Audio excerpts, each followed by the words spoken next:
So when you're out there working on a project, you got to think like the plant. Think like an apple tree here, you know. How am I going to live in this thing? Well, how am I going to live? I'm going to go sideways. I sure can't go down. So what am I going to do for water management? All my water is going to be managed in the first about 2.5 feet of this soil. I'm not even going to think about this part, because what happens with water that gets into the lower part of the 3rd, the 4th, and the 5th foot? Gone. It ends up right back in the river. Yeah, unless I'm trying to leach, then that would be the only time that I would want to over apply waters, if I'm trying to leach out some kind of mineral that I don't want in that soil. Well, there's no salts in that area, so I don't have that problem. Dan. If those numbers started going up in the 4th and the 5th, that would show that there's probably more clay. Yeah, the question is, what happens if the numbers start going up in the 4th and the 5th foot? That means you're getting a heavier soil, so it's probably more clay content. Heavier silts and clays. Absolutely. Absolutely. Or a hard pan. Well, no, hard pan won't hold water. In fact, they'll just show it as a stopped layer at that point.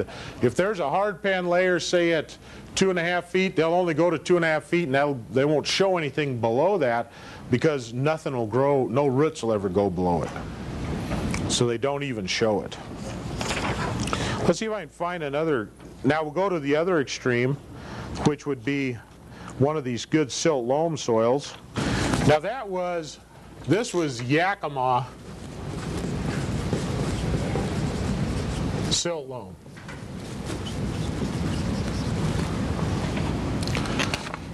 Here's one, here's another. This is a silt loam, Walla Walla silt loam. I'll do it in a different color here. Its numbers look like this.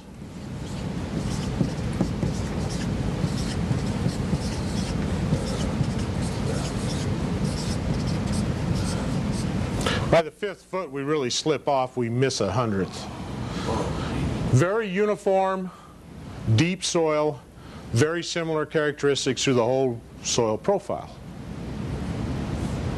And so you would, you know, over here on your multiplier, on that Yakima soil, in the top feet of that, you just take 12 times the values, and you'll end up with a total value of available water in that soil. We do the same thing with the Walla Walla silt loam, and you'll see by the end of the 5-foot profile, you're going to have virtually twice as much water in that Walla Walla silt loam that's available to a deep-rooted crop that you're going to have in that Yakima silt loam. Now, you guys growing turf, this is a moot point, isn't it? Who cares? Yeah, who cares? Because we're only worried about period. In fact, we don't even really care about the whole 1st foot. Maybe the top 8 inches is probably all we really care about if we're looking at turf. So the crop, these things are all very crop dependent. Very crop dependent. The only problem you have with this soil and turf is that you got all these rocks everywhere you got to get picked out of there. It's kind of like our little golf course out the back door out here. Boy, that was just a rock garden when we started with it. We ran the rock picker over it a couple of times. We went out and hand picked a while, and there's still surface rocks everywhere. Yes, Karen? What are some real shallow-rooted crops? Question is, really shallow-rooted crops. You would have crops like onions, very shallow-rooted. 1.5 foot would be its limit, probably. In fact, any vegetables that are tuber style vegetables are shallow rooted. Carrots, potatoes, 1.5 to 2 feet would be a rooted zone. You get into other vegetables like corn, 5 feet. You know, there's a plant that'll really go for the water. To give you an idea of the rooting depths of some of the different plants, alfalfa, 5+ feet. These are all in feet. Apples, apricots, asparagus, all these are 5-foot crops. Green beans and dry beans, 2 feet. Effective root zone.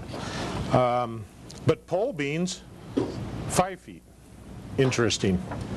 A different variety.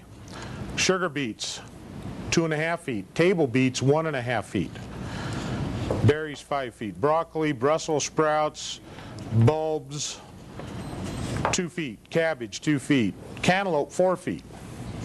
Carrots, 2 feet. Cauliflower, 2 feet. Celery, 2 feet. Chards, 3 feet. And then trees again are up to 5. Here's a shallow one at 1. Cranberries, 1 foot. They're a bog plant. Some other shallow ones. Lettuce, 1.5 foot. There's lots of 2-footers on those. Radishes, 1 foot. Strawberries, 1.5 feet. And there's most of the vegetables are about 2 feet if you go through there and pick off the vegetables. So we're not accepting the tree crops, and then the other standards in the area would be alfalfa and wheat.